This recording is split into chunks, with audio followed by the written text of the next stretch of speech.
Hello दोस्तों, welcome to my channel SK knowledge. दोस्तों आज मैं आपको बीएड सेकंड सेमेस्टर के जितने भी हमारे पेपर होते हैं उन सभी पेपरों में से पेपर फर्स्ट को लेके आया हूँ, ताकि हमारे ऐसे भाई जिनको अभी जो बीएड सेकंड ईयर में हैं या ऐसे भाई जिन्होंने जो बीएड में अभी एडमिशन लिए हैं, तो उन भाइयों को एक हिसाब से पेपर का जो पैटर्न है वो पता चल जाएगा। क्योंकि बीएड फर्स्ट सेम में भी ऐसे क्वेश्चन मतलब पेपर आते हैं और बीएड सेकंड सेम में भी सेम ही आते हैं। तो ये सेकंड जो हमारे बीएड सेकंड सेमेस्टर का ये पेपर फर्स्ट है, पेपर का नाम है जो लर्निंग एंड टीचिंग है। तो दोस्तों सबसे पहले हम इसके फ्रंट पेज को समझ लेते हैं। एक नोट करके हमें दिया है कि इसमें जो खंड इसमें 2 खंड दिए गए हैं, जिसमें हमारा खंड ए है, उसमें से हमें 11 क्वेश्चन करने हैं। टोटल कितने 11 क्वेश्चन करने हैं और खंड बा में से केवल 2 ही क्वेश्चन करने हैं। तो यहाँ पर आपको दिखा है कि ये 11 जो हम क्वेश्चन करने हैं खंड ए में से या सेक्शन ए में से जो हमें 11 क्वेश्चन करने हैं, वो प्रत्येक क्वेश्चन लगभग 5 नंबर का है, यानी टोटल 55 नंबर का हमारा इसमें से।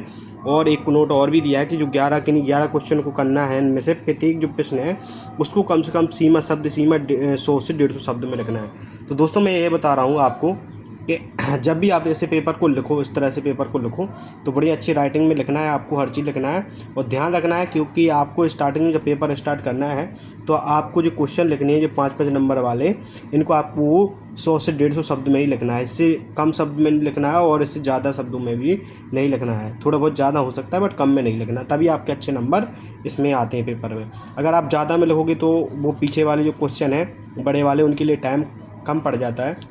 तो आप अच्छे से लिखें। देखिए इस तरह से क्वेश्चन आएंगे हमारे। पहला क्वेश्चन दिया है, देखिए मैंने ये सारे क्वेश्चन जितने टिक हुए हैं ये क्वेश्चन मैंने अभी किए हैं, इसलिए मैंने को टिक कर दिया है। आप देख लीजिए, अधिगम का अर्थ स्पष्ट करते हुए उसकी विशेषताएं। ठीक है, इस तरह से अधिगम स्थानांतरण क्या होता है, अधिगम स्थानांतरण में शिक्षक की भूमिका को स्पष्ट कीजिए।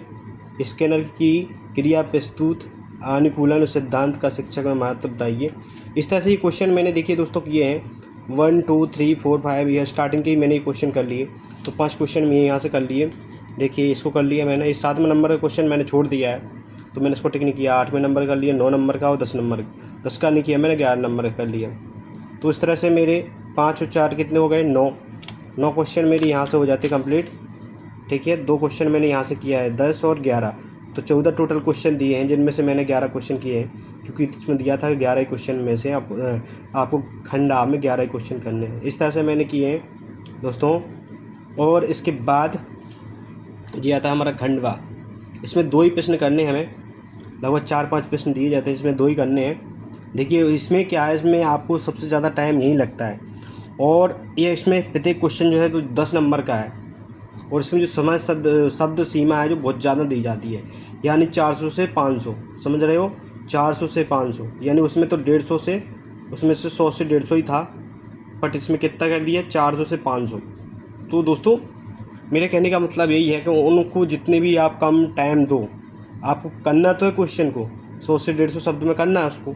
बाकी क्या है, स्टार्टिंग में जब हम क्वेश्चन करते हैं तो हम उसी में हमारा मन लग जाता है, तो इसलिए जो बात के हमारे क्वेश्चन में हम टाइम नहीं दे पाते हैं, तो इनको हम 2 या 3 पेज में ही लिखते हैं। ऐसा नहीं करना है आपको इनको प्रत्येक क्वेश्चन को हम 4 पेज में लिखना है, यानी दोनों क्वेश्चन को 8-10 पेज में लिखना है, तभी आपके पूरे नंबर आएंगे। ठीक है, इस तरह से देखिए मैंने ये वाला क्वेश्चन कर लिया है। और राइटिंग को भी थोड़ा ध्यान में देना है। और इस तरह से ये हो गया मेरा। मैंने से इसमें से क्वेश्चन कर पाया था, ये क्वेश्चन जी कर दिया था मैंने इसमें से। और एक क्वेश्चन शायद इसमें से और भी किया था मैंने, शायद ये वाला किया था, बट मैंने इसको टिक लगाना भूल गया मैं। तो इस तरह से देखिए दोस्तों ये पेपर हमारा जो आता है। आई होप आपको पेपर का पैटर्न समझ में आ गया होगा। और दोस्तों ऐसे ही बीएड के तथा मैं एमएससी या रिलेटेड किसी भी एग्ज़ाम से रिलेटेड क्वेश्चन पेपर मैं डालते रहता हूँ। तो अगर आपको वीडियो अच्छा लगे तो वीडियो को लाइक शेयर ज़रूर करें, और ऐसे वीडियो देखने के लिए आप हमारे चैनल को सब्सक्राइब करें। Thank you.